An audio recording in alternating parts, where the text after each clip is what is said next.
시사성 테마 특강 네 번째 시간입니다. 코어 버전 자료로 20페이지네요. 자, 항생제 내성, 세균에 대한 얘기입니다. 항생제 내성, 다중약물 내성, 항생제 개발에 대한 내용인데, 시사성 테마에서 중요한 건 세 가지입니다. 아까도 말씀드렸지만 첫 번째 코로나 바이러스, 두 번째 크리스퍼 캐스9, 세 번째 차세대 서열 분석이고요.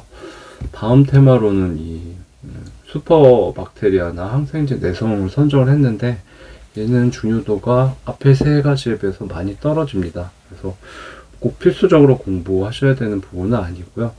좀 더 고득점을 원하시는 분들이 용어들을 좀 봐두시라고 만든 겁니다. 그래서 출제 가능성은 앞에 세 가지가 훨씬 높기 때문에 코로나 바이러스, 크리스퍼 캐스9, 차세대 서열 분석에 집중하시고, 얘는 좀 시간이 있는 분들이 한번 용어들을 봐두시면 되겠습니다. 중요도가 낮기 때문에 코어 버전에서는 빠르게 그냥 용어 정도만 눈에 익힌다로 보시겠습니다. 자, 병원성 세균인데, 세균이라는 거는 모두 병원성이 있는 게 아닙니다. 박테리아는 병원성이 없는 세균도 있고 병원성 세균도 있습니다. 예로 사람 뱃속에 대장에 존재하는 대장균은 세균이지만 대부분 병원성이 없죠. 자, 세균의 독성 물질 엑소탁신과 엔도탁신은 이미 출제된 내용이기 때문에 아셔야 되는데, 엑소탁신은 외독소고 세균이 다른 세포나 다른 생물을 공격하기 위해서 분비하는 독성 물질입니다. 콜레라균의 엑소톡신이 콜레라를 유발한다. 가볍게 보시면 되고요. 내독소는 세균이 분비하려고 만든 물질은 아닙니다. 자기가 사용하는 건데, 얘가 출제가 됐죠. 세균의 그램 음성 세균의 경우 세포막이 두 개죠. 사이에 세포벽이 있고 바깥쪽 세포막에 LPS, 지질 다당류가 존재합니다. 얘의 경우는 동물한테 치명적인 독소죠. 근데 얘는 세균이 분비하려고 만든 물질이 아닌데 그 세균을 죽여서 사람 몸속에 들어왔는데 그 세균을 죽여서 세포막이 파괴됐을 때 이 LPS 내독소 엔도톡신이 분비되면 사실 더 위험하죠. 예시는 이게 출제되긴 힘들 것 같고요. 살모넬라균 엔도톡신은 장티푸스를 일으킨다. 한번 봐두시고요. 자, 다음 세균의 수평적 유전자 전인데, 사람의 경우는 유성생식이기 때문에 자손을 낳으면 굉장히 다양한 유전적 다양성을 가진 자손이 나오지만 세균은 무성생식을 하기 때문에 세대가 바뀌어도 진화가 쉽게 일어나지 않습니다. 그래서 세균이 택한 방법은 수평적 유전자 전이를 택합니다. 그래서 세균은 친구들끼리 유전자를 나눠줘요. 사람은 자식한테 새로운 유전자를 자식을 낳으면서 새로운 유전자 조합을 만들어내지만, 세균의 경우는 특이한 유전자가 있으면 친구들한테 나눕니다. 그래서 수평적 전이에요. 이거에 의해서 비병원성 세균이 병원성 세균으로 전환되기도 합니다. 그 예가 대장균 5157이죠. 대장균은 병원성이 없는데 병원성을 가진 대장균이나 아니면 다른 세균으로부터 나쁜 유전자를 수평적으로 받은 경우죠. 자, 항생제 내성입니다. 자, 이 그래프는 페니실린부터 테트라사이클린 다양한 항생제, 즉 항박테리아제, 항세균제입니다. 세균을 죽이는 물질을 인간이 개발했죠. 페니실린은 천연 항생제지만 나머지는 이제 인공 항생제들이 많죠. 그래프는 가볍게 보시면 되는데, 자, 처음 발견된 게 하얀 동그라미고 까만 동그라미는 의학적 처방을 시작한 겁니다. 그러니까 전 세계에서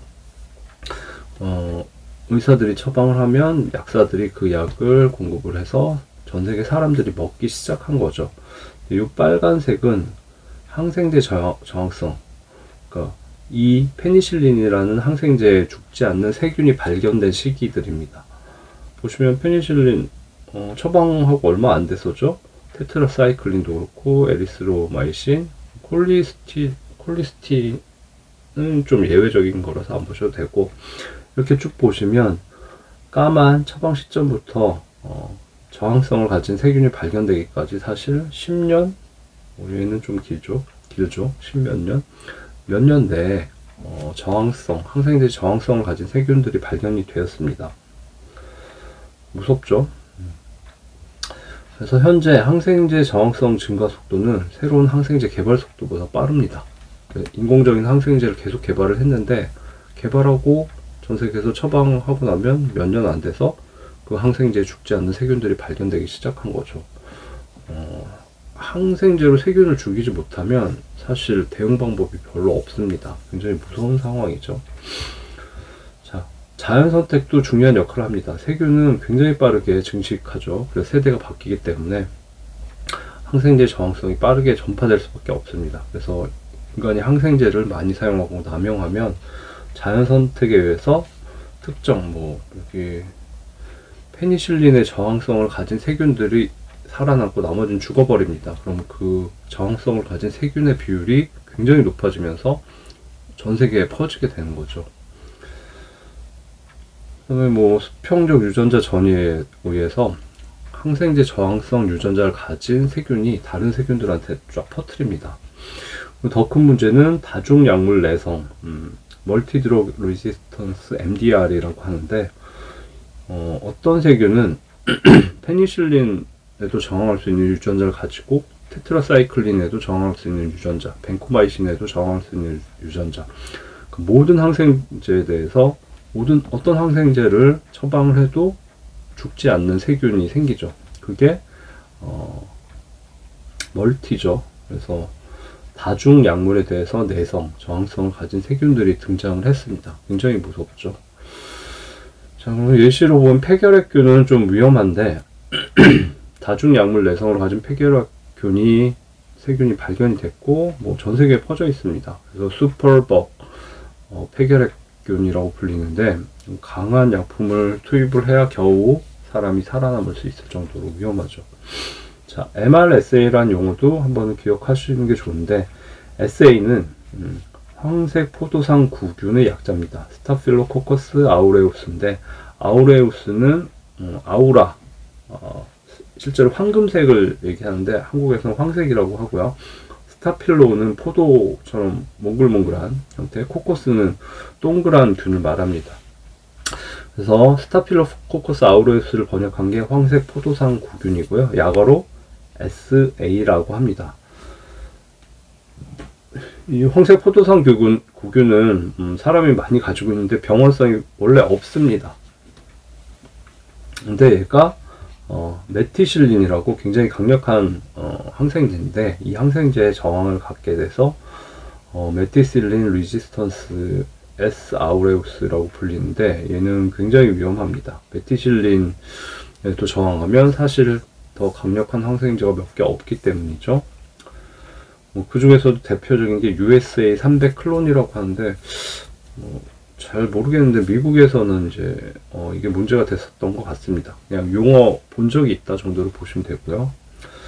자, 비슷한 과정을 보시면 페니실린이 굉장히 오래전에 발견이 됐고 많은 사람을 구했습니다. 근데 페니실린 중에 페니실린에 저항하는 황색 포도상 구균이 생성이 됐죠. 얘는 그 유전자를 갖고 있는데, 이 유전자를 발현시키면 페니실린 A라고 페니실린을 분해할 수 있는 효소를 만들어냅니다. 그래서 이 세균의 경우는, 이 황색 포도상 구균의 경우는 페니실린을 처방해도 죽지 않습니다. 그래서 인류가 페니실린을 개량해서 메티실린이라는 항생제를 개발을 했어요. 여기 실린하고 실린이 같죠. 그래서 같은 방식으로 작용하는 화학 물질인데 약간 구조가 살짝 다른 물질이죠. 근데 얼마 후에 또 메티실린에 저항하는 황색 포도상 구균이 등장했습니다. 얘가 MRSA죠. 얘도 자연 선택에 의해서 빠르게 증가하고 있습니다. 문제죠. 거기에다가 이 MRSA가 다중약물 내성을 갖게 됐어요. 그러니까 메티실린 말고 페니실린에도 저항할 수 있고, 테트라사이클린에도 저항하고, 벤코마이신에도 저항하고, 다른 항생제를 처방해도 죽지 않는. 그래서 MRSA, 메티실린에 저항하는 황색 포도산 구균도 무섭지만 다중 내성을 가진 MRSA는 더 무섭죠. 그래서 코로나 바이러스 등장으로 사실 이 부분이 언론에서 많이 이제 부각되진 않았는데 이런 다중 내성을 가진 세균의 문제는 굉장히 큽니다. 앞으로 병원에서 이유도 모르고 그냥 감염돼서 죽는 사례들이 계속 증가할 수 있기 때문에 앞으로는 중요도가 높아질 것 같고요. 근데 이제 문제를 해결해야 되는데 해결하는 방식은 인간이 인공 항생제를 계속 개발하면 거기에 저항성을 갖는 세균이 빠르게 만들어지기 때문에 그것보다는 천연 항생제를 이용하는 게 더 좋을 수 있습니다. 그걸 위해서 메타지노믹스 쪽에서 접근을 했는데요. 메타지노믹스는 메타가 비한드라는 뜻입니다. 기존에 하지 않던 그 영역 넘어 내가 모르던 영역까지 지노믹스, 유전체를 연구하게 된 거죠. 한글로 균 유전체학이라고 할 수 있을 것 같고요. 자, 세균은 전 세계에 많이 존재하는데 토양에 굉장히 많이 존재합니다. 근데 그 중에 1% 정도만 실험실에서 배양하고 실제 연구가 가능했습니다. 근데 메타지노믹스라는 학문은 기존에 연구가 불가능했던 99%의 세균을 현재 연구를 할 수 있게 됐습니다. 그래서 토양 미생물 세균이죠. 신규 기법, PCR, 그다음 DNA 서열 분석이 빠르게 발전하면서 토양에 있는 나머지 99%의 세균을 연구할 수 있게 되었습니다. 근데 그 세균들은 다른 세균 생존 경쟁을 위해서 다른 세균들을 공격하거나 다른 세포나 다른 생물을 공격하는 항생제를 만들어내는 경우가 있습니다. 근데 이 항생제의 경우는 굉장히 오래 전에 세균이 만들어냈고 계속 사용되어 왔기 때문에 내성이 쉽게 생기지 않는 물질일 가능성이 높죠. 그래서 인간이 만들어낸 항생제보다 더 오랫동안 안전하게 사용할 수 있기 때문에 의미가 큽니다. 자, 그래서 아까 말씀드렸듯이 항생제의 개발 속도보다 세균들의 항생제 저항성 증가 속도가 더 빠릅니다. 그래서 메타지노믹스를 통해서 천연 항생제를 찾는 방법이 대안이 될 수 있다라고 연구가 되고 있고요. 텍시오백틴과 말라시딘이라는 용어를 그냥 가볍게 봐두시면 되는데, 텍시오백틴은 토양 세균에서 발견된 천연 항생물질, 특정 물질을 말하고요. 대표적인 거죠. 메타지노믹스를 통해서 발견된 천연 항생제 중에 가장 효과가 좋은 대표적인 게 텍시오백틴이다. 그래서 한번 봐둔 것 같다라고 기억하시면 되고요. 말라시딘은 이렇게 통칭입니다. 메타지노믹스로 발견한 항생물질들이란 뜻입니다. 뭐 이렇게 긴 용어의 약자이고요. 그래서 말라시딘 등은 아까 아주 문제가 됐던 게 USA 300 클론 같은 골치 아픈 세균인데, 다중약물 내성을 갖는 세균인데, 그 세균에 대해서 이 그래프를 보시면 말라시딘 처리했을 때 USA 300의 생존량이 확 준 걸 보실 수 있습니다. 상당히 효과적이죠. 예. 여기는 중요도가 그렇게 높지 않으니까 용어들 몇 가지만 봐둔 것 같다 찍어서 맞출 정도로 보시면 되겠습니다. 네 번째 시간이죠. 여기까지입니다. 시사성 테마 특강 5번째 시간입니다. 주의해야 할 용어 및 개념이고요. 코어 버전 자료로 23페이지입니다. 네, 여기의 내용은 중요도는 그렇게 높지 않습니다. 그냥 가벼운 용어들만 나와 있고, 말씀드렸듯이 뭐 세 가지 코로나 바이러스, 크리스퍼 캐스9 차세대 서열 분석이 중요하고요. 네, 여기에 넣어놓은 것은 캠벨 같은 대학 일반 생물학 교재의 최근 개정 내용이나 아니면 뭐 그 하이탑 같은 수능 교재 개정 내용, 그리고 최근에 노벨상 수상 내용들을 봤을 때 용어가 가볍게 생물 시험에서 언급될 수도 있기 때문에 그 용어들을 넣어놨고요.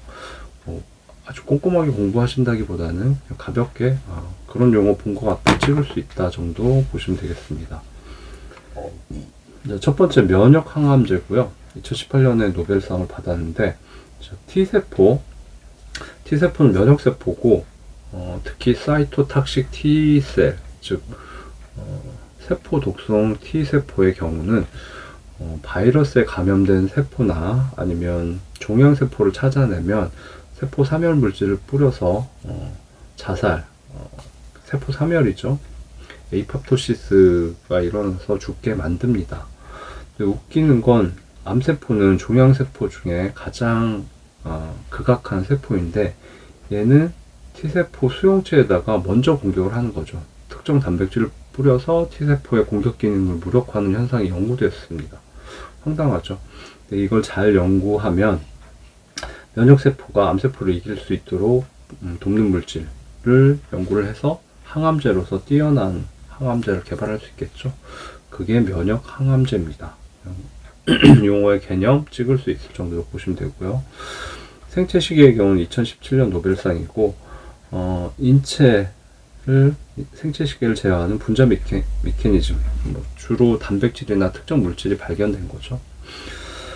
그 생물학적 시계를 좌우하는 물질이 발견이 된 건데, 여기에 문제가 생긴 경우에는 수면장애나 우울증 등이 나타날 수 있는데, 우울증 같은 경우는 현대인한테 굉장히 큰 질병 중에 하나죠.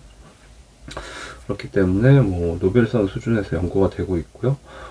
이 수상자들은 초파리를 대상으로 주기 유전자의 분리에 성공했다. 유전자, 거기에 해당하는 전서 번역에 의한 물질들이 있겠죠. 그게 연구가 되고 있다고 합니다. 그냥 생체시계라는 게 분자 수준에서 연구가 되고 있다. 다음 자가포식, 오토페이지를 번역한 말이 자가포식인데요. 2016년 노벨상이고요. 얘는 이미 알고 있었던 내용인데 명확히 밝혀진 거죠. 세포 내에 단백질, 노폐물, 손상된 세포 소기관 등을 분해해서 재활용한다. 이건 다 알고 계시죠. 당연히 거기에는 세포 내부에 라이소솜이 핵심 역할을 하겠죠. 근데 얘가 의학적으로나 중요한 게 오토페이지, 자가포식이 잘 작용하지 않으면 이상 단백질이 축적돼서 암과 치매, 파킨슨병, 보시면은 다 무서운 병이죠. 암도 무섭고 치매도 무섭고 파킨슨병도 발전하면 치매가 되죠. 예. 그래서 현대인의 성인병 중에 큰 부분을 차지하기 때문에 자가포식에 대한 연구를 잘하면 이런 질병들에 대한 치료 가능성, 대응력을 높일 수가 있겠죠. 그래서 자가포식, 오토페이지. 페이지가 먹다란 뜻이고 오토가 자가란 뜻이죠. 가볍게 기억하시고요. 자, 핵심 조절 유전자, 혹수 유전자도 새로 교재에 들어온 거기 때문에 주의하셔야 됩니다. 새로운 생물학적 연구 결과가 텍스트북에 반영된 거기 때문에.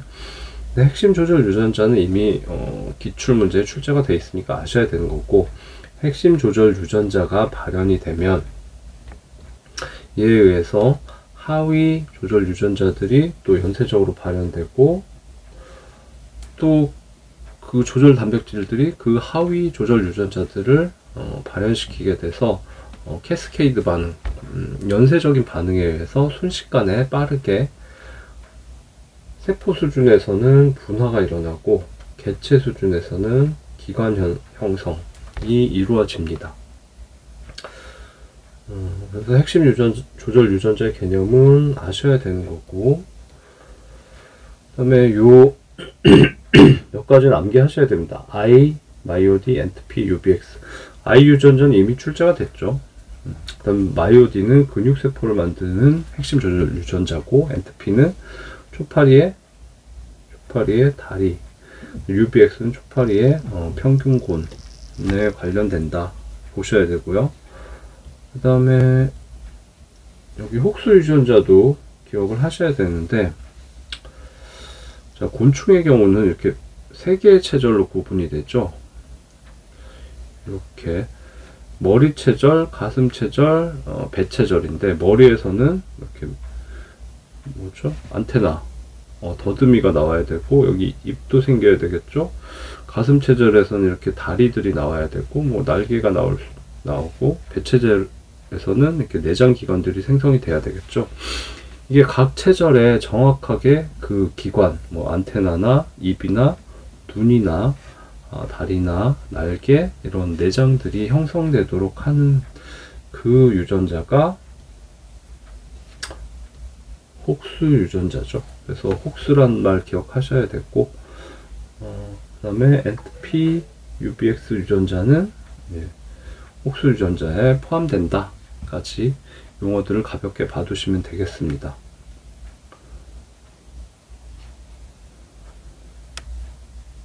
자, 피위 단백질의 경우는 스몰 RNA, 그러니까 소형 RNA가 우리 시험에서 꽤 중요합니다. 그래서 마이크로 RNA나 siRNA는 이미 출제됐고, snRNA, 스몰 뉴클리어 RNA죠. 스플라이싱에서 굉장히 중요한 역할을 하는, 그래서 스몰 RNA는 다 출제가 됐습니다.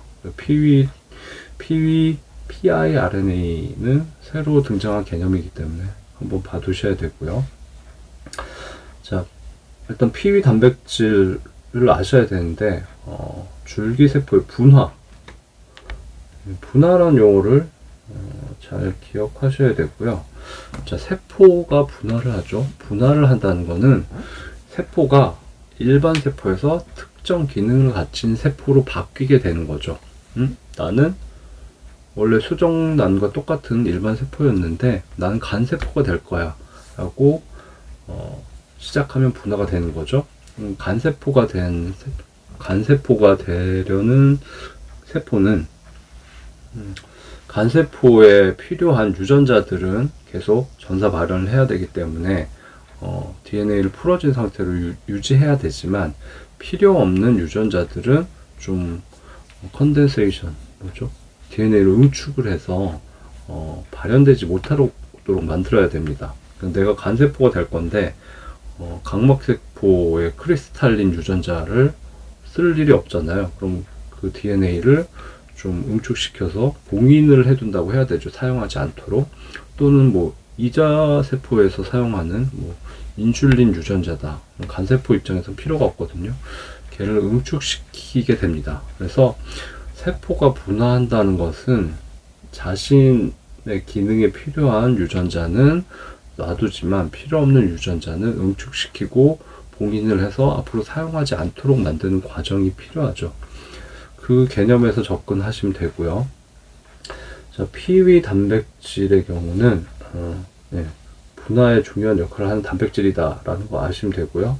piRNA는 약어를 보시면 피위에 인터랙팅하는 결합하는 RNA입니다. 그래서 피위 단백질과 piRNA가 결합을 해서 특정 염색질이 응축되도록 합니다. 이 염색질은 자신한테 필요 없는 유전자를 갖고 있는 염색질 부분인 거죠. 그래서 자신한테 필요 없는 유전자들은 잘못 사용되면 안 되니까 응축시켜서 사용하지 않도록 봉인을 해버려야 됩니다. 그와 관련된다고 보시면 되고요. 그래서 피위 단백질, 그다음 piRNA가 세포의 분화에 중요한 역할을 하는데, 자기가 필요한 유전자를 발현시키도록 하는 것보다는 자신이 평생 쓰지 않을 유전자 부위를 응축해서 잘 봉인하도록 하는 데 관련된 단백질과 소형 RNA인 것 같다 정도 기억하시면 되겠습니다. 자, 고리종도 좀 새로 교재가 개편되면서 등장했기 때문에 봐두시면 되는데, 내용은 되게 쉽습니다. 자, 여기 한 종류의 개구리가 있다고 하죠. 근데 이쪽 지도라고 하면 이쪽 지역에 개구리들이 이주해서 살면서 얘하고 얘는 약간 진화가 됐어요. 그래서 서로 교배가 가능합니다. 또 일부가 여기로 가서 살았어요. 얘하고 얘는 교배가 가능해요. 얘도 마찬가지, 얘도 마찬가지. 자, 근데 1번 개구리 집단이 이쪽으로 이주하면서 교배 가능하고 이렇게 됐죠. 근데 우연히 요 5A 집단과 6B 집단의 개구리는 이렇게 돌아서 지리적으로 가깝게 됐지만 서로 다른 진화 과정을 거쳐온 집단이죠. 그래서 서로 만났는데 얘네는 교배가 불가능해요. 그래서 같은 종이 아닌 거죠. 이렇게 지리적으로 이렇게 삥 돌아서 서로 만났지만 서로 다른 진화의 길을 걷게 된 집단이라서 지리적으로 가까워서 지리적 격리는 해소됐지만 생식적 격리가 있는 서로 다른 종이 돼버린 이런 생물의 집단을 고리종이라고 합니다. 고리 모양이니까. 설명을 읽어보시면 뭐 지리적으로 가까운 개체들끼리는 교배가 가능하지만 결국 나중에 만난 양쪽 말단 개체군들은 교배가 불가능하다. 이런 형태를 고리종이라고 한다. 가볍게 아시면 되고요. 자, 얘는 다시 한번 강조하면 생식적인 격리, 즉 생식적인 격리가 되면 서로 다른 종이 되는 거죠. 종 분리가 일어나는 겁니다. 종 분리가 점진적으로 일어나고 있는 종 분화의 한 예시이다. 그 정도 내용 보시면 되겠습니다. 예, 시사성 테마 특강 5번째 시간이었고요. 이게 마지막이네요. 예, 오늘 5번째 시간의 내용은 그냥 중요도는 그렇게 높지 않으니까 용어들 잘 찍어서 맞출 정도로 가볍게 봐두시면 되겠습니다. 이상입니다. 테마 특강 3번째 시간입니다. 코어 버전 자료 12페이지네요. 자, 코로나 바이러스 다음으로 중요한 게 지난 시간에 보신 크리스퍼 캐스9이었고 다음으로 중요한 게 차세대 서열 분석 넥스트 제너레이션 시퀀싱입니다. 차세대 서열 분석을 이해하기 위해서는 기존의 최초의 DNA 서열 분석 방식인 생어의 다이디옥시 메소드를 좀 공부를 하셔야 되는데 이번 강의는 코어 버전이기 때문에 좀 빠르게 설명을 드리도록 하겠습니다. 그래서 생어의 다이디옥시 메소드가 나와 있고 여기 아래쪽에 18페이지부터 차세대 서열 분석이 나와 있고요. 근데 문제는 차세대 서열 분석은 2000년대 초반에 개발이 됐는데 얘는 좀 생물학적인 발전보다는 생물학적인 아이디어와 그 다음에 빠르게 발전한 바이오 머신들, 그러니까 기계공학적인 기술이 발전해서 바이오 머신이 빠르게 발전했기 때문에 이루어진 거기 때문에 결국 내용을 보시면 생물학적으로 질문할 수 있는 내용이 그렇게 많지는 않습니다. 차세대 서열 분석에 대해서는. 그래서 출제자가 차세대 서열 분석을 출제할 때 지문이 좀 모자라면 앞쪽에 생어 최초의 서열 분석 기법인 생어의 다이디옥시 메소드를 같이 지문화할 수 있기 때문에 오히려 이 생어의 다이디옥시 메소드가 상당히 중요해졌습니다. 그래서 꼭 공부를 하셔야 되는데 코어 버전에서는 빠르게 그냥 간단히 말씀드리도록 하겠습니다. 풀 버전에서는 좀 자세히 말씀드릴 수 있을 것 같고요. 그림만 생어의 다이디옥시 메소드 그림만 잘 이해하시면 되는데 자, DNA 중합에 대한 설명이죠. 그래서 여기 주형 DNA가 있으면 아래쪽부터 5' 말단, 3' 말단으로 이렇게 되어 있습니다. 그러면 새로 생성되는 DNA는 위쪽이 5' 말단, 아래쪽이 5' 말단이죠. 그래서 새로 뉴클레오타이드가 붙을 때는 기존에 있던 뉴클레오타이드의 요 3번 탄소에 3' 카본의 OH에다가 새로운 뉴클레오타이드의 요 5번 탄소에 인상기가 결합을 하죠. 그 중에서 특히 이 두 개의 인상기는 떨어져 나가고 그 에너지로 결합을 하게 됩니다. 즉 기존의 뉴클레오타이드의 3' 말단의 OH에 새로운 뉴클레오타이드의 5' 인상기가 결합을 하게 됩니다. 근데 생어의 다이디옥시 메소드의 핵심은 DD-NTP인데 여기서는 이제 예시로서 ATGC 중에 A, 아데노신이죠. 아데노신을 예로 들도록 하겠습니다. 원래 RNA의 경우는 이 구조에서 여기에 OH가 붙어 있죠. 근데 DNA의 경우는 여기 스몰 d가 디옥시를 의미하죠. 근데 디옥시는 D는 제거하다, 옥시는 산소죠. 그래서 요 OH가 제거가 됩니다. 그 결과 여기에 H가 붙게 되면 DNA를 구성하는 뉴클레오타이드가 되죠. H는 보통 생략을 하기 때문에, 수소는 생략을 하기 때문에 DATP는 이렇게 3' 카본엔 OH가 있지만 2' 카본에는 수소만 붙어 있습니다.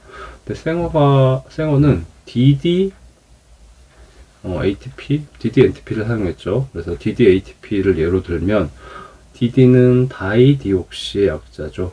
그러니까 산소를 제거를 2번 했다는 거죠. 그래서 3' 카본에 원래 OH가 붙어 있는데 거기에 산소를 제거해서 H가 됐다는 뜻이죠. 이 DDNTP 예시로 DDATP가 나와 있지만 특성은 자신은 중합에서 결합을 합니다. 그렇지만 다음 뉴클레오타이드가 결합할 수 없게 하죠. 이 그림에서 이게 DDNTP라면 자신은 결합할 수가 있습니다. 여기 5' 인상기 3개가 붙어 있기 때문에. 그렇지만 여기 OH가 없고 H이기 때문에 다음 뉴클레오타이드가 결합을 하지 못하는 거죠. 자, 그래서 생어가 사용한 다이디옥시 메소드는 단일 가닥으로 서열을 모르는 DNA를 넣고 나머지들을 넣어서 중합을 할 수 있는 상태를 만듭니다. 4개의 튜브에 각각 그 물질들을 넣고요. 그 다음에 각 튜브마다 서로 다른 DDNTP를 넣습니다. DDATP부터 DDCTP까지. 그래서 여기서 일어난 일을 다음 그림에서 보시면,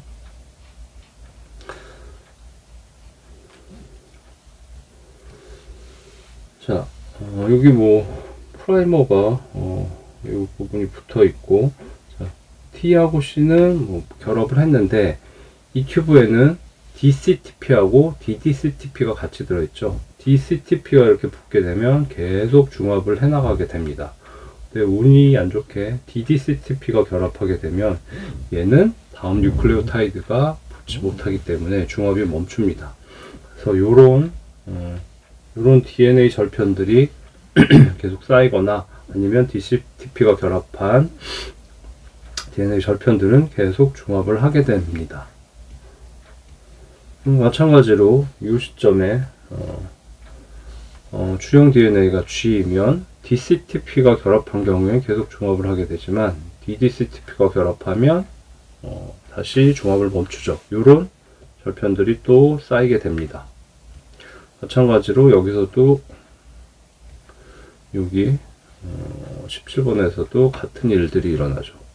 DCTP가 결합하고 중합이 계속되거나 아니면 DDCTP가 결합하고 중합을 멈추거나 해서 역시 이 절편들이 또 쌓이게 됩니다.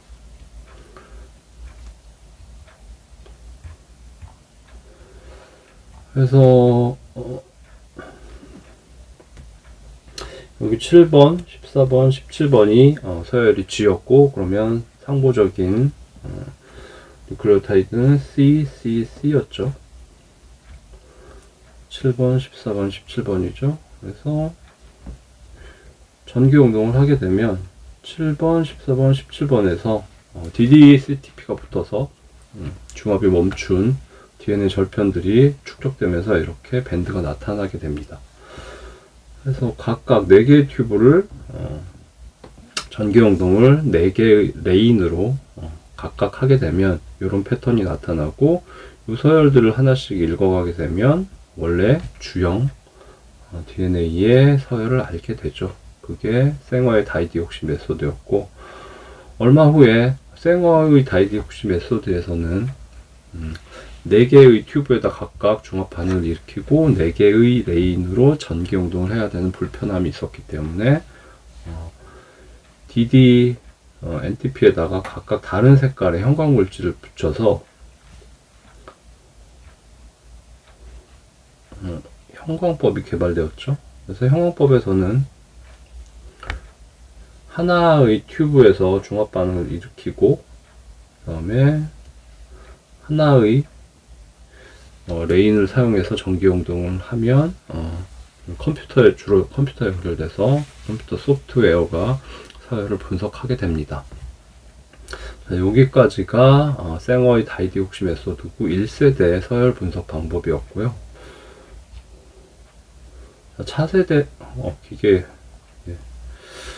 서열 분석 기계들이네요. 그리고 현재는 요만한, 요게 USB 단자거든요. 그래서 요만한 크기의 DNA 서열 분석 기기까지 개발이 됐습니다.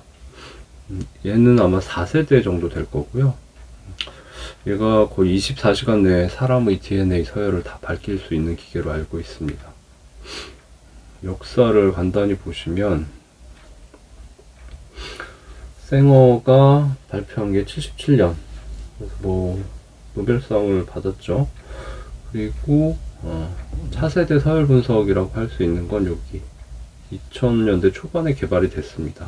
근데 사실 3세대, 그 다음에 얘는 아까 보신 최종 4세대까지 나와 있다고 볼 수 있는데요. 지금 강의에서 말씀드리는 건 여기 2세대입니다. 차세대 서열 분석이라고 하고요. 3세대나 4세대의 경우는 사실 캠벨 같은 대학 일반 생물학 교재에 아직 수록이 되지 않았습니다. 얘는 사실 기계공학적인 측면이 강할 수밖에 없고, 그다음에 뭐 특허 문제 등 같은 게 남아 있을 수 있기 때문에 현재로서는 교재에 실릴 수 있는 상태가 아닐 것 같고요. 따라서 시험에 출제될 가능성은 거의 없다고 보시면 됩니다. 그래서 우리가 공부한 차세대 서열 분석은 2000년대 초반에 개발된 2세대 DNA 서열 분석 방식입니다. 자, 2세대, 차세대 서열 분석이라고 하지만 이제 정확히는 2세대 서열 분석이고요. 2000년대 초반에 개발이 됐습니다. 하이스루풋 기술입니다. 동시다발적으로 이루어진 DNA 분석 기술이고요. 자, 얘도 그림만 잘 이해하시면 되겠습니다. 첫 번째, 이제 어떤 세포에 있는 DNA 전체를 추출을 해서 자릅니다. 300 베이스 페어 정도로 아주 짧게 자르는 거죠. 랜덤하게 무작위적으로 자르게 됩니다. 그 다음에 이렇게 물방울 안에 넣고 그 가운데는 비드라고 고체 물질인데 그냥 작은 구슬을 생각하시면 됩니다. 이 형태로 만들어지는데 하나의 물방울마다 하나의 잘린 절편들만 들어갑니다. 걔가 결국 이렇게 튜브인데 이렇게 플레이트에 붙은 튜브를 웰이라고 합니다. 웰은 우물이라는 뜻이죠. 얘는 웰이 굉장히 많기 때문에 멀티 웰 플레이트라고 하고요. 실제 자료를 보면 한 200만 개 정도의 웰이 붙어 있는 플레이트라고 합니다. 이 웰 하나에 이 물방울 하나가 들어가는 거죠.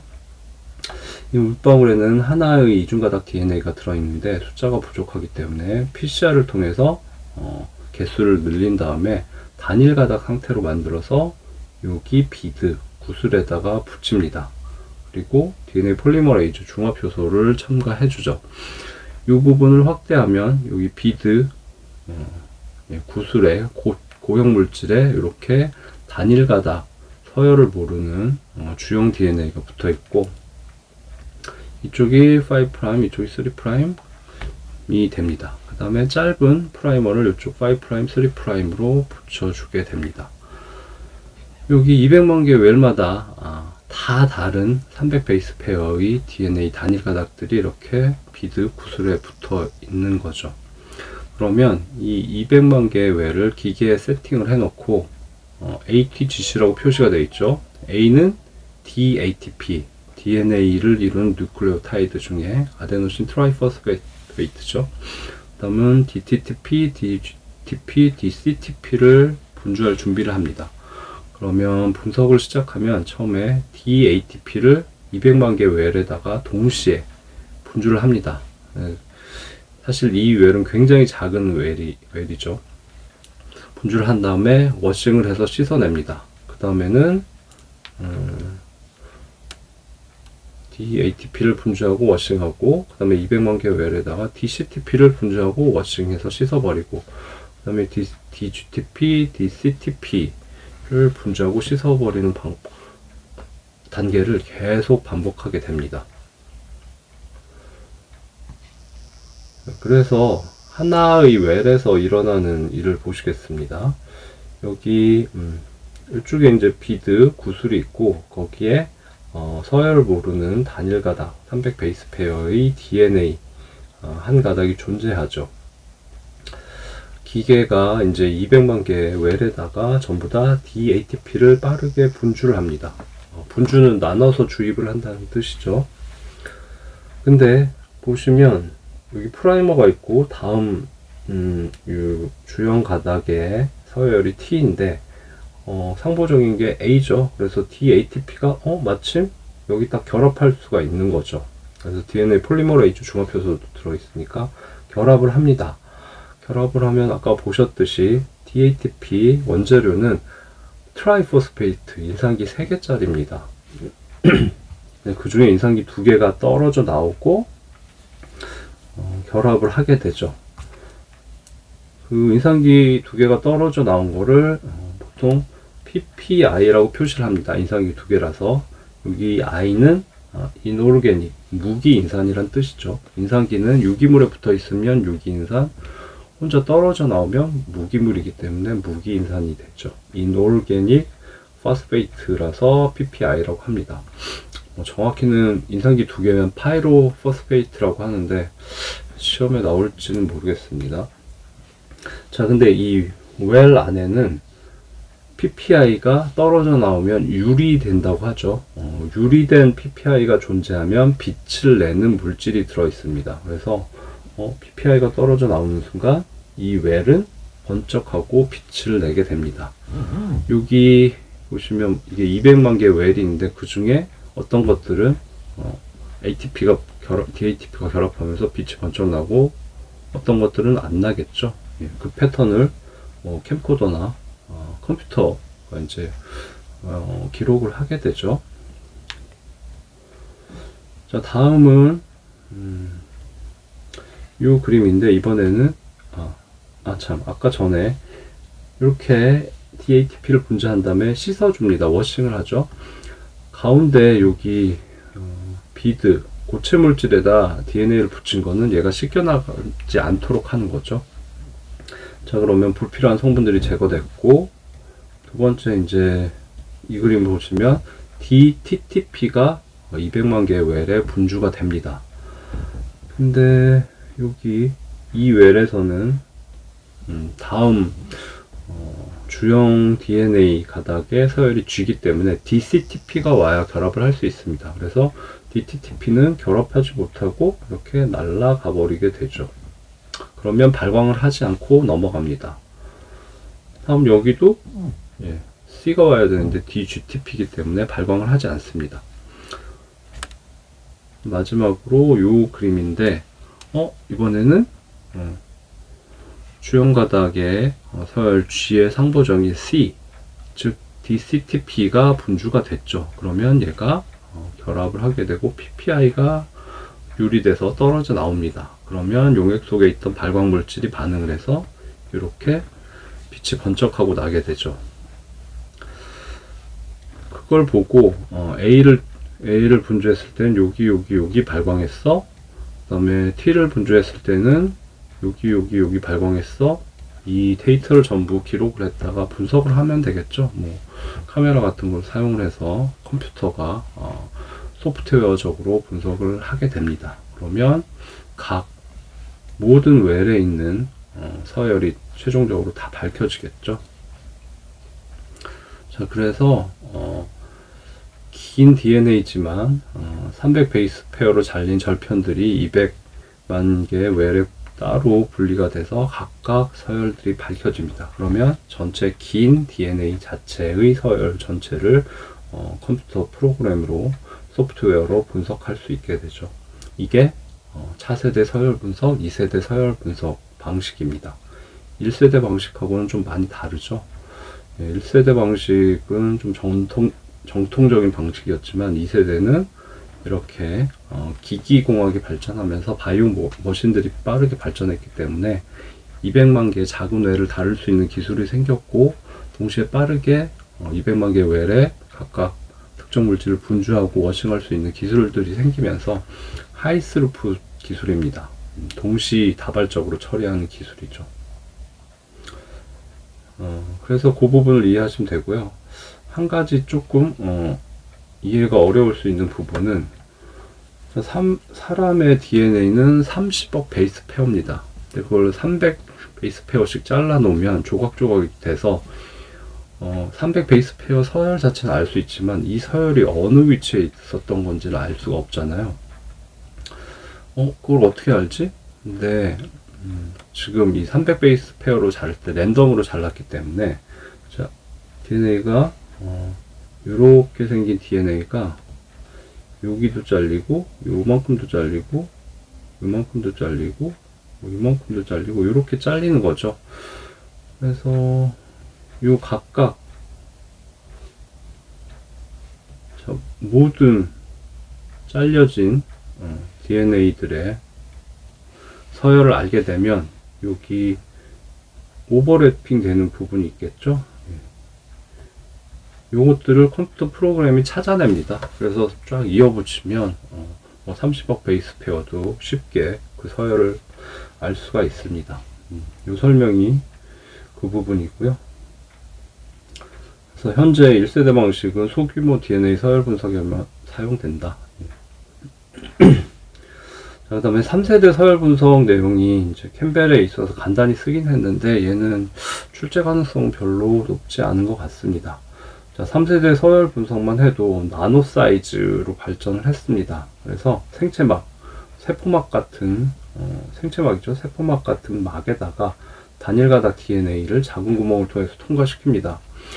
근데 그 DNA는 ATGC 염기 중에 하나의 서열을 갖고 있겠죠. 통과할 때 전류의 차이가 있다고 합니다. 그거를 측정해서 분석을 한다고 합니다. 그리고 통로 단백질, 아까 말한 나노포어 작은 구멍은 세포막에 붙어있는 통로 단백질을 개조를 해서 사용할 수도 있다고 합니다. 그냥 가볍게 봐두시면 될 것 같고요. 예. 그래서 차세대 서열 분석 내용은 여기까지고 핵심은 이 그림을 잘 이해하시면 되겠습니다. 네, 말씀드렸듯이 생물학적인 부분이 그렇게 많지는 않아서 출제 지문을 많이 뽑아낼 수는 없고요. 추정을 해본다면 하이스루풋이다. 이것도 지문화는 가능한 것 같고, 그 다음에 뭐 300억 베이스, 사람의 경우 300억 베이스 페어를 300 베이스 페어로, 아니 30억 베이스 페어를 300 베이스 페어로 짧게 자른다. 무작위적으로 자른다. 이런 것들이 중요하겠죠. 그 다음에 당연히 중압을 이용하기 때문에 단일 가닥이어야 되겠죠. 그 다음에 뭐 DNA 폴리머레이즈와 프라이머가 사용될 수밖에 없다. 그것도 중요하고, 그 다음에 아마도 좀 핵심적인 거는 요 PPI가 분리되어 나오면 그 웰에 발광이 이루어진다가 핵심일 것 같습니다. 그 웰에 있는 용액 중에 유리된 PPI와 반응해서 빛을 일으키는 물질이 들어있다. 뭐 혹시 모르니까 이 PPI 이름은 파이로파스페이트다. 피로인산이라고 보통 한글로는 표현을 합니다. 예. 그 정도가 출제될 수 있는 핵심 지문이 될 것 같습니다. 세 번째 시간은 여기까지입니다. 생물 시사성 테마 특강입니다. 2024년 2월 60일에 변시 1차 대비한 내용이고요.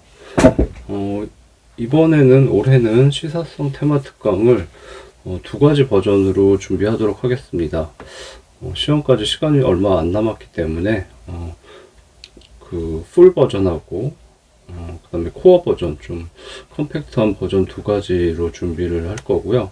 코어 버전은 화면 녹화로 작성을 하도록 하고, 좀 짧게 끊어서 작성을 하도록 하겠습니다. 풀 버전은 좀 1차 대비를 좀 많이 하신 분들이 시간이 좀 있으시면 시사성 테마 특강 풀 버전으로 공부를 하셨으면 좋겠고요. 시간이 부족하신 분들은 코어 버전으로 공부하시면 될 것 같습니다. 풀 버전과 코어 버전 차이를 간단히 말씀드리면 목차를 보시겠습니다. 목차의 기존의 시사성 테마에 해당되는 기출 문제들을 좀 포함을 해놨고요. 현재 시사성 테마로서 가장 가능성이 높은 건 세 가지라고 생각하시면 됩니다. 첫 번째는 아무래도 코로나 바이러스죠. 코비드-19, 2019년에 최초 발병한 코비드-19의 원인이 되는 코로나 바이러스에 대해서 출제될 가능성이 가장 높다고 보이고요. 그걸 제외하면 두 가지가 가장 중요한데, 크리스퍼-캐스9 유전자 편집 기법이죠. 근데 이건 벌써 2023년에 한 문제가 출제가 되었습니다. 또 하나는 차세대 서열 분석, 세 가지 테마가 가장 가능성이 있다고 보입니다. 근데 코로나 바이러스는 이제 따로 강의 무료 특강을 작성을 할 거고요. 이제 두 번째, 크리스퍼-캐스9의 경우는 크리스퍼-캐스9을 잘 이해하기 위해서는 이 자료에 제한 효소에 대한 내용이 포함되어 있습니다. 크리스퍼-캐스9이 왜 강력한 기법인지 알기 위해서는 제한 요소에 대해서 알아야 하기 때문이죠. 풀 버전에서는 제한 요소에 대해서도 설명을 하고 크리스퍼-캐스9에 대해서 설명을 하도록 하겠습니다. 하지만 코어 버전에서는 제한 요소에 대해서는 다 알고 있다고 가정을 하고 간략히 넘어가고 크리스퍼-캐스9 위주로 설명을 해서 짧게 끝내도록 하겠습니다. 자, 다음 차세대 서열 분석은 차세대 서열 분석을 이해하기 위해서는 생어의 다이디옥시 메소드를 이해를 해야 됩니다. 최초의 서열 분석 방법이죠. 자료에는 최초의 서열 분석 방법인 생어의 다이디옥시 메소드와 차세대 서열 분석이 같이 나와 있고요. 풀 버전에서는 두 가지를 다 설명할 것이고, 코어 버전에서는 생어의 다이디옥시 메소드는 이미 알고 있다고 가정을 하고 가볍게 넘어가고 차세대 서열 분석 위주로 설명을 하겠습니다. 자, 그 다음 여기 3번부터 항생제 내성부터 뭐 주의해야 할 용어들은 사실 앞에 말씀드린 세 가지 코로나, 크리스퍼-캐스9, 차세대 서열 분석에 비해서는 중요도가 훨씬 떨어집니다.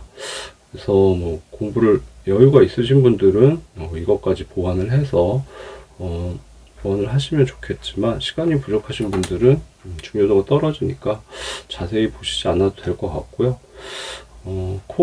풀 버전에서는 다 설명드리겠지만 코어 버전에서는 뭐 가볍게 핵심만 빠르게 넘어가도록 하겠습니다.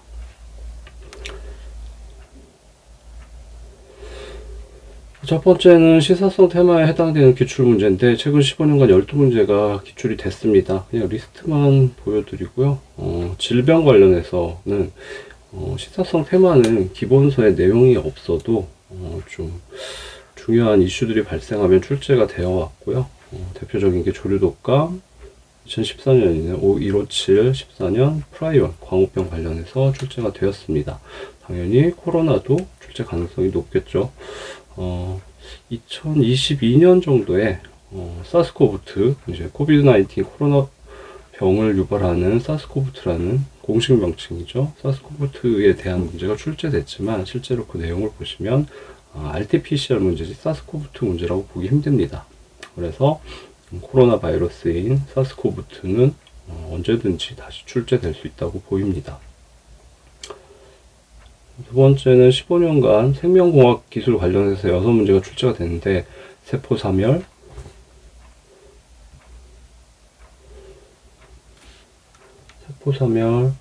마이크로어레이, 마이크로 RNA, siRNA, 아까 말씀드린 RT-PCR, 코로나처럼 보이지만 RT-PCR, 그 다음에 크리스퍼-캐스9이 뭐 전부터 저는 시사성 테마 특강에서 강의를 했었는데 23년에 출제가 되었습니다.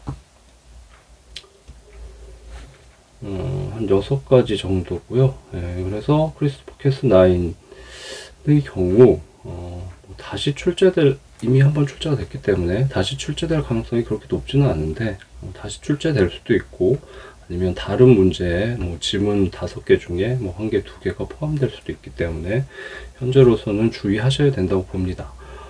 생물의 경우 출제되지 않던 영역이 갑자기 출제되면 수년 다음 해나 뭐 수년 내에 관련된 내용이 출제된 경우들이 꽤 있기 때문에 현재 크리스퍼-캐스9도 주의하셔야 된다고 보이고요. 자, 고세균 관련해서 3문제가 출제가 됐습니다. 고세균은 뭐 워낙 중요도가 높기 때문에 시사성 테마가 아니라고 볼 수도 있는데, 근데 고세균이 발견이 되고 발견된 건 오래됐지만 제대로 연구가 되면서 생물학 분류 체계가 5개에서 사명 6개로 바뀔 정도로 생물학에 큰 영향을 미쳤습니다. 어느 정도 시사성이 있는 테마라고 보여지고요. 물론 고세균은 앞으로도 출제될 가능성이 꽤 높습니다.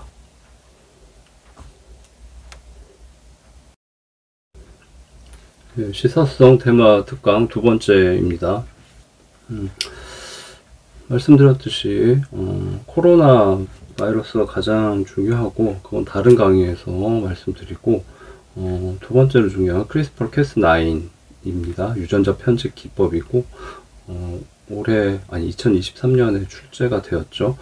크리스퍼 캐스9 유전자 편집을 이해하기 위해서는 사실 제한 요소를 이해하셔야 되는데, 코어 버전이기 때문에 좀 빠르게 넘어가도록 하겠습니다.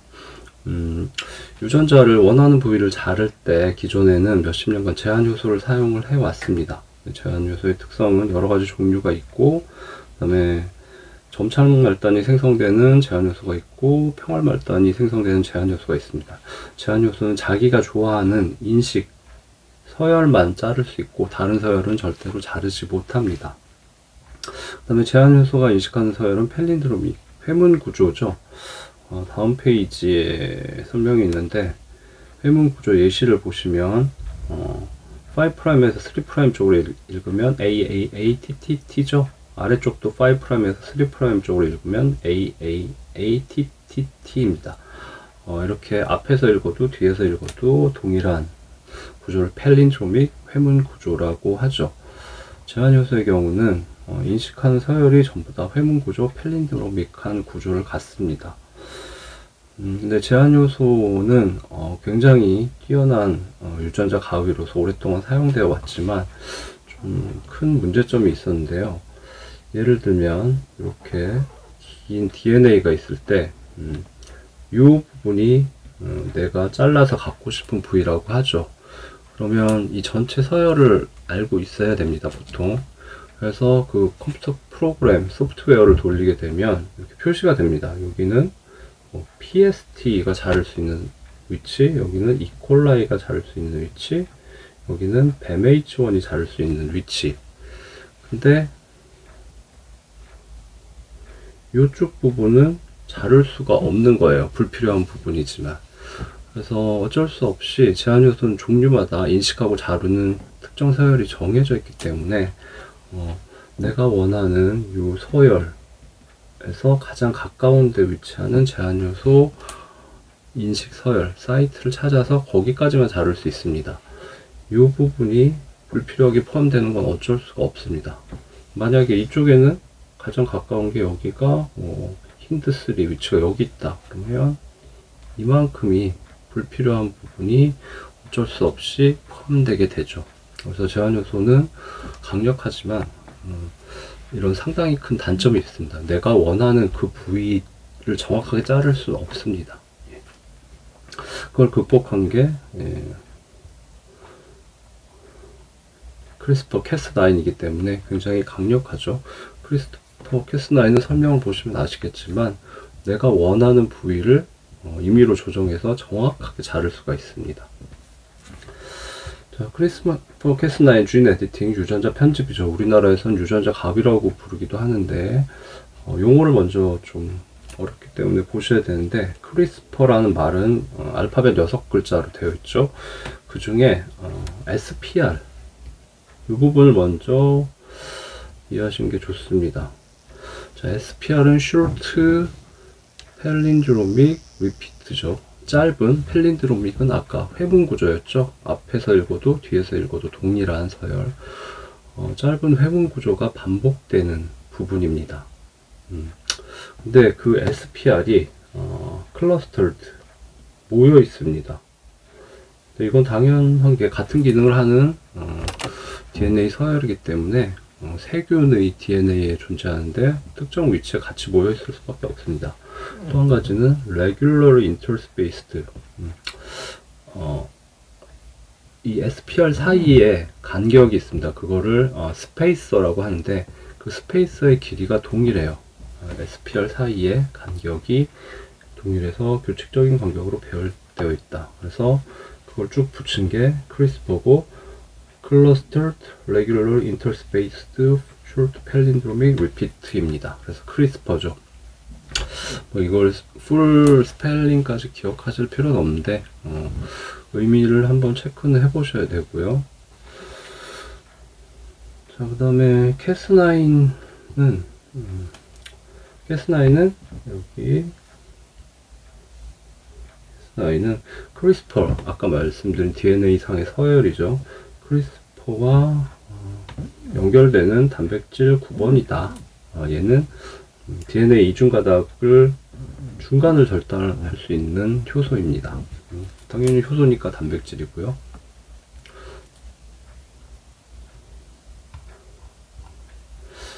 자, 크리스퍼 캐스9의 유래를 보시면 자연계에 존재하는 크리스퍼 캐스9 시스템을 사람이 모방해서 이제 인공적으로 사용하게 되는데요. 자연계에 존재하는 크리스퍼 캐스9은 실제로 박테리아의 면역 체계입니다. 그림만 이해하시면 됩니다. 자, 요 부분이 박테리아, 세균이죠. 박테리아를 잡아먹는 애, 박테리오페이지가 있죠. 예.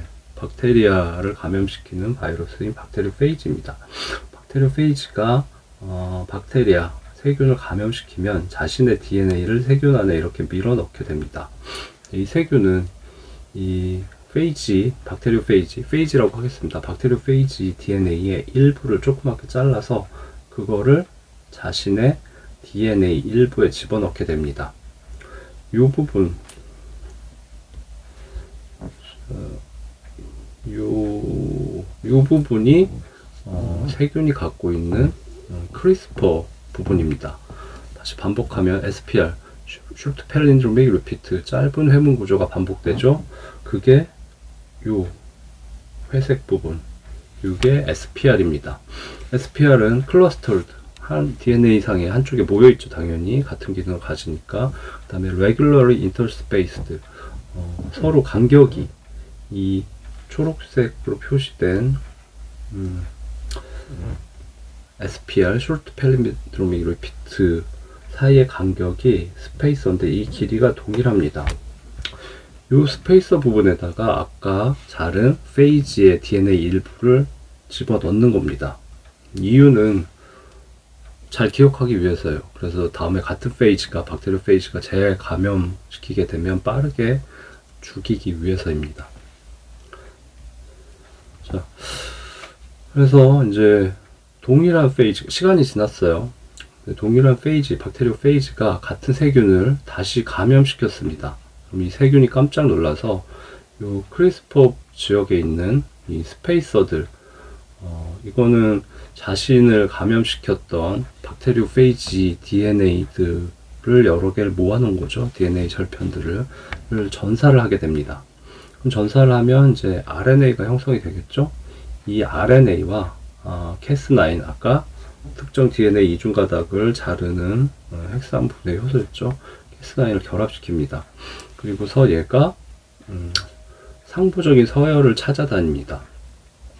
아까 처음 침입했을 때 DNA에 대해서 전사를 해서 상부적인 RNA가 나왔기 때문에 얘는 처음 침입한 박테리오페이지의 요 DNA 부분하고 상부적인 서열을 갖습니다. 그래서 쭉 스캐닝을 하다가 아까 침입한 박테리오페이지 DNA 일부에 상부적으로 결합하게 되면 목표물을 찾아낸 거죠. 그러면 이 RNA가 이 부분이야. 그럼 얘는 박테리오페이지 DNA 맞아라고 컨펌을 해주는 거죠. 그렇게 되면 캐스9이 거기를 잘라버립니다. 이중가닥을 다 잘라버리면 박테리오페이지의 DNA는 나중에 서서히 다 분해져서 없어지게 되죠. 박테리아가 아니고 바이러스, 박테리오페이지가 소멸하게 되는 겁니다. 그래서 크리스퍼 캐스9은 박테리아, 세균의 박테리오페이지에 대한 면역 체계입니다. 이걸 인류가, 생물학계가 발견을 하고 인공적으로 사용하게 된 거죠. 설명들은 읽어보시면 이제 이해하실 것 같고요. 자, 실제로 이번엔 인공적으로 크리스퍼 캐스9 시스템을 이용하는 방식입니다. 자, 여기 DNA가 이렇게 쭉 이중가닥 DNA가 있죠. 이 이중가닥 DNA에 지금 이 부분이 자르고 싶은 겁니다. 그러면 이 부분에 대해서 상부적인 가이드 RNA를 합성을 합니다. 이 부분이 표적 DNA하고 서로 상부적이죠. 그럼 나머지 이쪽 부분은 모든 가이드 RNA의 동일한 부분이고요. 자, 이 부분만 표적 DNA, 이 부분에 상부적인 서열을 끼워 맞춰주면 됩니다. 그러면 이 가이드 RNA하고 캐스9을 결합시킨 다음에 얘를 표적 DNA에 같이 두게 되면 가이드 RNA와 캐스9이 표적 DNA를 쭉 이중가닥을 벌려서 스캐닝을 하다가 상부적인 부분을 찾아내고 그게 이 부분인 거죠. 예, 이 부분을 이렇게 자르고 이렇게 잘라서 이중가닥을 절단하게 됩니다. 용어가 약간 혼란스러울 수는 있는데 자, 여기 자연 상태에서 존재하는 세균 내에서 이제 재감염됐을 때 생성되는 요 스페이서, 그 크리스퍼 상의 스페이서 DNA를 전사해서 얻어지는 요 RNA는 crRNA라고 주로 부릅니다. 크리스퍼의 RNA란 뜻이죠. 크리스퍼의 CR을 따서 crRNA고, 인공적으로 이제 집어 넣어주는 요 RNA는 가이드 RNA라고 부릅니다. 근데 뭐 crRNA도 가이드 RNA 역할을 하기 때문에 좀 용어가 명확히 구별되는 건 아니고요. 자, 그래서 인공적으로 이제 가이드 RNA와 캐스9을 사용하면 원하는 타겟 표적 DNA의 원하는 위치를 자를 수가 있습니다. 근데 만약에 여기를 자르고 싶은 게 아니라 여기를 자르고 싶다. 그러면 여기에 이 부위에 DNA 서열을 조사한 다음에 그 서열 일부의 상부적인 가이드 RNA를 만들면 돼요. 가이드 RNA를 그래서 요 상부적인 결합을 하는 이 부분을 교체를 해서 여기에 상부적인 서열을 넣어주게 되면 캐스9과 가이드 RNA가 이쪽으로 가서 여기서 스캐닝을 해서 DNA 이중가닥을 자르게 됩니다. 그래서 DNA 전체 서열을 알면 내가 자르고 싶은 곳 어디든 정확하게 잘라낼 수가 있죠. 그래서 크리스퍼 캐스9은 굉장히 혁신적인 시스템이고 제한 효소는 제한 효소마다 인식하는 부위가 있기 때문에 거기만 잘라야 되는 단점이 있었는데 강력한 단점이었죠. 그걸 극복한 혁신적인 유전자 편집 기법, 유전자 가위라고 할 수 있습니다. 그래서 굉장히 핫 이슈고 보통 노벨상을 받는 연구 결과들은 연구자가 노벨상에 해당하는 연구 결과를 발표하고 10년, 20년, 30년 동안 이제 생물학계에서 검증이 된 다음에 노벨상을 받게 됩니다. 그래서 노벨상 수상자들은 연세가 많으세요. 근데 이 크리스퍼 캐스9은 연구 결과가 발표되고 2, 3년 내에 노벨상을 받게 됩니다. 굉장히 생물학에 크게 영향을 미치게 되고요. 자, 한 가지 추가적으로 보실 부분은 자, 전에는 가이드 단백질을 사용을 했습니다. 여기 이 부분 요 가이드 RNA가 아니고 가이드 단백질을 사용을 했는데 문제는 가이드 단백질은 가공하기가 굉장히 어렵습니다. 그래서 원하는 DNA 서열이 바뀌면 단백질을 모양을 바꿔야 되는데 굉장히 논문을 쓸 수 있을 정도로 어렵습니다. 근데 그거를 가이드 RNA로 교체하면서 혁신적인 기술이 탄생한 거예요. 가이드 RNA의 경우는 요 중요한 요 부위에 RNA 서열만 바꿔주면 되는데 얘는 기계에다 넣고 그냥 프로그램을 돌리면 되는 정도로 쉽습니다. 그래서 원하는 서열을 정확히 자를 수 있고 또 변경해서 다른 위치를 정확히 자를 수 있고 변환이 아주 쉬워졌죠. 그래서 혁신적인 기술입니다. 다음은 유전자 편집인데, 자, 원하는 이중가닥 DNA를 정확히 자를 수 있다는 것에 실제 응용 부분을 보겠습니다. 자, 이쪽 아래 그림이고요.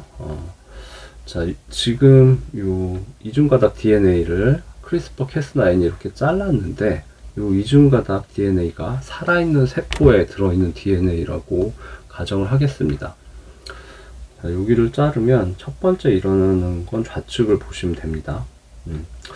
살아있는 세포는 DNA가 잘리면 굉장히 히스테릭하게 반응할 수밖에 없어요. 세포의 생존이 위험하기 때문에. 그래서 그 살아있는 세포 자체에 DNA 리페어 시스템, 유전자 리페어 시스템이 바로 가동합니다. 유전자 DNA 수리 시스템이죠.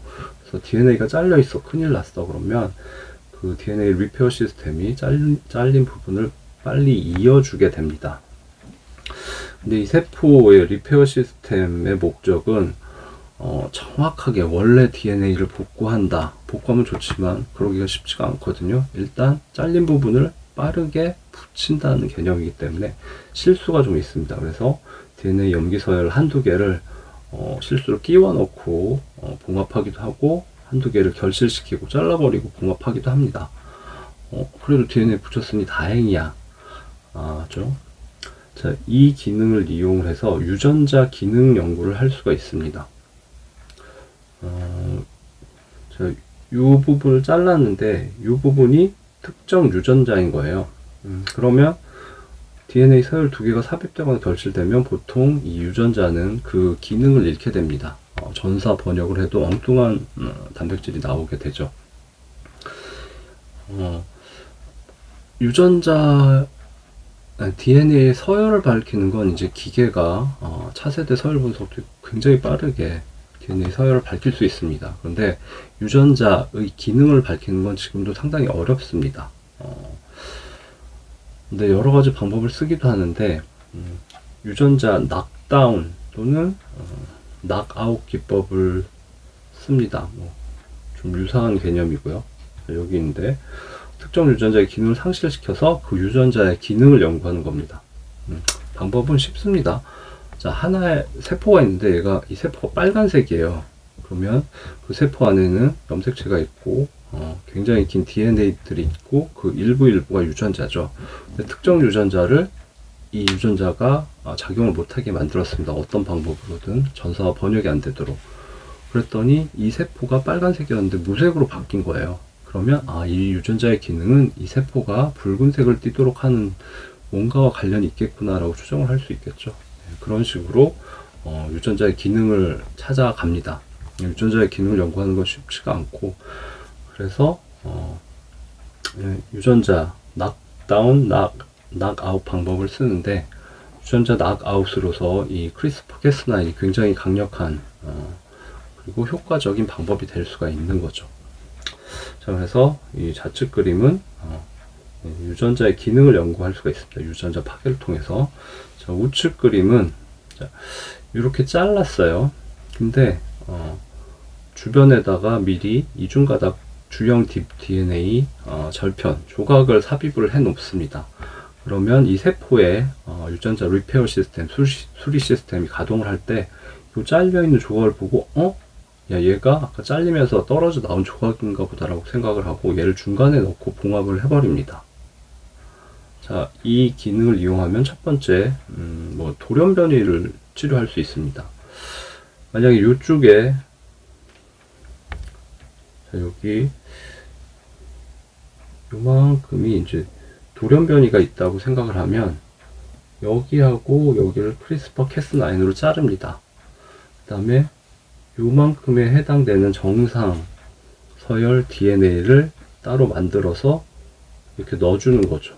그러면 유전자 리페어 시스템이 이 정상 서열 DNA를 집어넣고 다시 봉합을 하면 돌연변이가 정상으로 돌아올 수 있겠죠. 또는 돌연변이가 아니더라도 이쪽 부분 서열을 내 맘대로 바꾸고 싶어요. 그러면 이만큼 아까처럼 여기를 자른 다음에 여기에 해당하는 내가 원하는 다른 서열 DNA 이중가닥 절편을 넣어주면 세포의 리페어 시스템이 걔를 집어넣고 봉합을 하면서 그쪽 부위가 다 내가 원하는 서열로 바뀌게 되는 거죠. 그게 우측 그림의 설명입니다. 그래서 DNA 상의 일부 영역을 내가 원하는 서열로 바꿀 수도 있고, 아니면 뭐 돌연변이를 정상 서열로 바꿀 수도 있고, 편집을 할 수 있게 되죠. 한두 개가 아니라 긴 서열을 편집을 할 수가 있게 됩니다. 설명 보시면 이제 쉬우실 거고요. 예. 그래서 이게 이제 인공적으로 만든 크리스퍼 캐스9 시스템이고, 과거의 제한 요소의 제약점이었죠. 제한 효소, 뭐 200개, 300가지 종류의 제한 효소가 있지만 걔네는 자기가 좋아하는 서열 아니면 자르질 않습니다. 그래서 내가 원하는 부위를 타이트하게 자를 수 없다는 문제가 있었는데 그걸 극복한 강력한 연구 기법이죠. 응용 분야는 뭐 시험에서 그렇게 중요할 것 같지는 않습니다. 그냥 여러분들이 가볍게 읽어보시면 그렇겠구나 라고 하시면 될 것 같고요. 유전자 치료의 경우도 기존의 제한 요소를 쓰면 불필요한 DNA 서열들이 포함될 수밖에 없는데, 이제 크리스퍼 캐스9은 좀 더 타이트하고 정확하고 불필요한 DNA 서열이 포함되지 않죠. 윤리적 이슈 뭐 당연하겠죠. 굉장히 강력한 유전자 편집 기법이기 때문에 사람의 세포를 함부로 편집하는 거에 대해서는 이제 사람의 체세포를 편집하는 것도 찬반 논란이 존재하는데, 생식세포를 편집한다는 건 생식세포는 수정란이 되고 하나의 사람, 개체가 될 수 있잖아요. 그래서 훨씬 더 첨예한 윤리적 이슈가 있죠. 근데 중국에서 좀 사고가 났었다고 합니다. 그래서 WHO는 지금 인간의 유전자 편집을 모니터링하는 위원회 창설을 제안했다. 강력하게 대응할 수밖에 없는 상황이죠. 한번 읽어보시면 되고요. 올해 기출문제를 보시도록 하겠습니다. 자, 23년 29번이었고요. 제목은 크리스퍼 캐스9이라고 할 수 있습니다. 크리스퍼 캐스9 시스템에 관한 설명으로 옳지 않은 것은, 자, 1번 캐스9은 DNA 이중가닥을 절단. 네. 이중가닥 절단하는 거 보셨죠? 캐스9은 단일가닥도 절단할 수 있을 것 같긴 한데, 하여튼 일반적으로 이중가닥을 절단합니다. 맞는 지문이고, 효소죠. 예, DNA를 중간을 자르는 엔도뉴클리에이즈입니다. 뉴클리에이즈, 핵산을 자르는 뉴클리에이즈는 엔도타입과 엑소타입이 있는데, 엑소타입은 DNA나 RNA 긴 바깥쪽부터 하나씩 잘라나가는 거고, 엔도는 중간을 탁 자를 수 있는 거죠. 보셨듯이 엔도타입이고요. 효소는 모두 단백질이죠. 그러니까 모두 다 맞는 지문이 되겠습니다. 2번 캐스9 단독으로 특정 DNA 서열을 자를 수 있다. 안됩니다. 예. 캐스9은 가이드 RNA, 실제 그냥 자연계의 세균에서는 아까 보신 CRRNA, 크리스퍼 RNA죠. 또는 인공적으로는 가이드 RNA가 지정하는 그 부분을 자를 수 있기 때문에 가이드 RNA와 결합을 해야 됩니다. 혼자서는 작동을 하지 않습니다. 혼자서 마음대로 잘라버리면 안 되겠죠. 자, 3번 세균은 박테리오페이지 감염 예방에 크리스퍼 캐스9 시스템을 이용한다. 아까 보신 그림 그대로죠. 정확히 맞는 지문이 되겠습니다. 그래서 그 그림에서 보셨듯이 이 부분이 크리스퍼 지역인데, 세균의 DNA의 일부에 해당하는 크리스퍼라는 지역은 나를 공격했던, 나를 감염시켰던 박테리오페이지들의 DNA 정보를 다 모아놓은 도서관이라고 할 수 있겠죠. 걔를 같은 페이지가 제 감염했을 때 빠르게 대응할 수 있도록 그 정보를 가지고 있는 거죠. 맞는 질문이 되겠습니다. 자, 4번 세균 염색체상에 크리스퍼 영역이 위치한다. 그렇죠. 크리스퍼 캐스9 시스템은 다시 말하면 세균을 잡아먹는 바이러스인 박테리오페이지에 대해서 대항하기 위한 면역 체계죠. 그래서 세균 염색체상의 DNA 상에 크리스퍼 영역이 위치하죠. 특히 이 정도까지 나올지 모르겠지만 SPR 슈르트 펠린드로믹 리피트였죠. 짧은 회문 구조의 반복. 그 사이가 스페이서였는데 그 스페이서를 페이지가 침입하면 페이지 DNA 일부를 잘라서 스페이서를 그걸로 대체하는 거죠. 그래서 스페이서의 길이가 일정하다고 했죠. 잘라 놓는 박테리오 페이지 DNA 절편의 길이가 일정하다는 얘기겠죠. 그래서 크리스퍼는 다시 얘기하면 세균이 자신을 공격한 박테리오 페이지의 정보를 모아놓은 DNA 서열이다. 4번도 맞는 질문이고요. 5번. 자, 크리스퍼 캐스9 시스템을 이용한 유전자 편집으로 돌연변이의 복구가 가능하다. 다 보셨죠? 아까 그림에서 이 우측 부분이죠.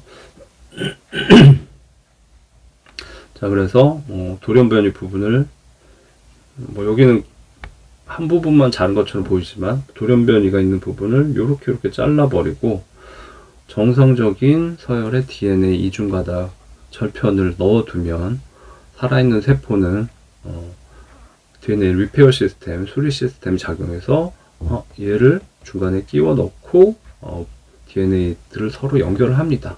그러면 여기 돌연변이가 있던 부분이 이렇게 정상 서열로 바뀌게 되겠죠. 그래서 문제 질문 다시 보시면 크리스퍼 캐스9 시스템을 이용한 유전자 편집으로 돌연변이의 정상 서열로의 복구가 가능하다. 맞는 내용이 되겠습니다. 더불어서 아까 말씀드린 유전자 편집의 이용 방법 큰 거 두 가지, 유전자를 파괴해서 유전자 기능을 억제해서 유전자 기능을 연구하는 것과 유전자 긴 영역의 DNA 서열을 바꿀 수 있다. 돌연변이도 정상으로 바꿀 수 있다까지 기억하시면 되겠습니다. 두 번째 시간은 여기까지입니다.